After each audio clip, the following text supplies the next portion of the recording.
Hi everybody, I'm Ewan. Hope you're all feeling good today. Because on this session, I want to talk to you about representational systems so that you can picture using these yourself in the future. So, what are representational systems? Well, as humans, as I'm sure you all know, we have 5 senses through which we take information in through our neurology into our own consciousness. Now, those 5 are seeing, visual; hearing, which we call auditory in NLP; feeling, which we use posh words, use the word kinaesthetic to describe that; and then smell and taste, olfactory and gustatory.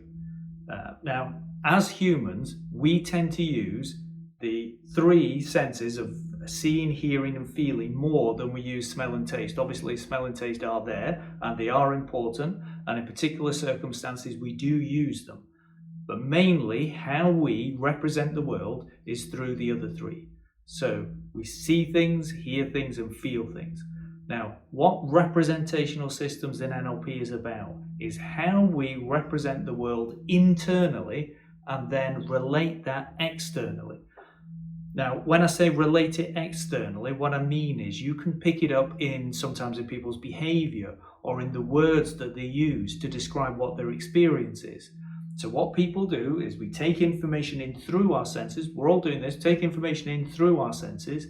We then create a representation of that inside. And sometimes we favor one of the senses more than the others. Now, what we also have, and this gets called auditory digital in NLP, is we also have a thinking sense. Now, this auditory digital thinking sense isn't actually how we input information. So we don't bring information in through our auditory digital sense, but what we do is often we still represent the world through our thinking sense. So the 4 primary representational systems that we have as humans are seeing, hearing, feeling, and the thinking sense, which we call auditory digital. Now, what this is useful for, it's useful so that you can get a sense of maybe I represent the world more visually, or I represent it through feelings, and maybe my partner represents things in a different way. Maybe they represent their world through the thinking sense or the auditory sense. Now, sometimes simply because we use different ways of representing the world, this can almost feel like a different language. So you can be expressing yourself using your visual sort of representation, or maybe your kinesthetic one. And if your partner is using more of an auditory digital sense or an auditory sense, there may be at times when your communication doesn't work because it can seem to both of you like you're just using a completely different language altogether. So it's very useful for a bit of self-awareness. So you get a sense, I habitually represent the world in this way, which means I tend to do these things a little bit more and I tend to use these sorts of words, and maybe other people do something different.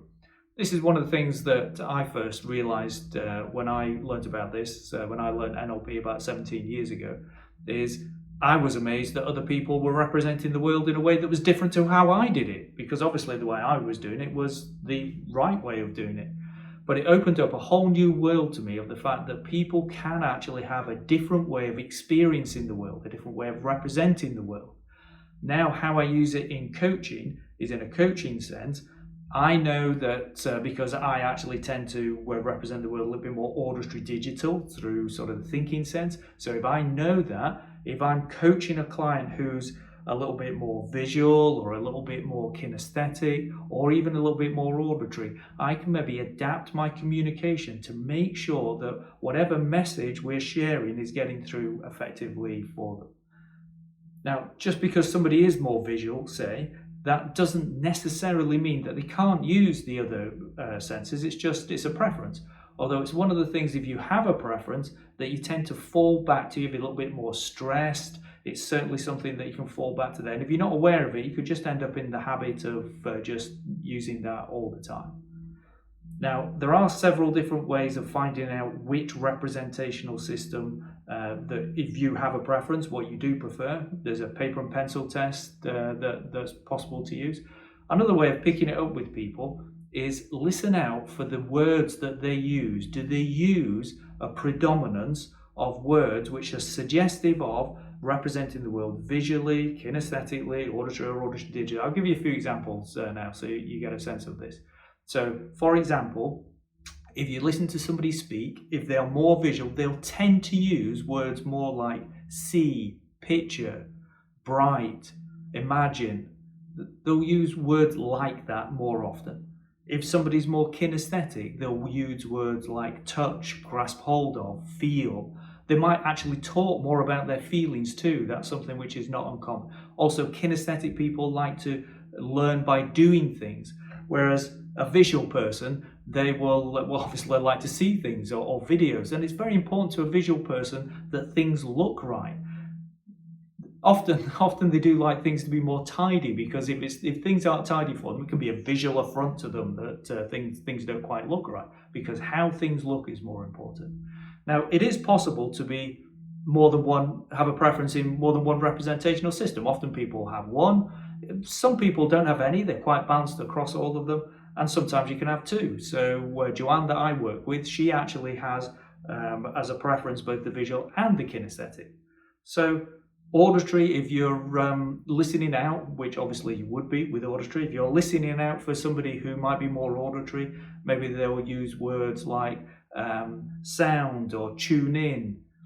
I actually once had a lady on a training who she went on a date with a guy, and because his voice wasn't quite right, she actually left the date partway through, and now she makes sure she speaks to guys on the phone before she goes on a date with them.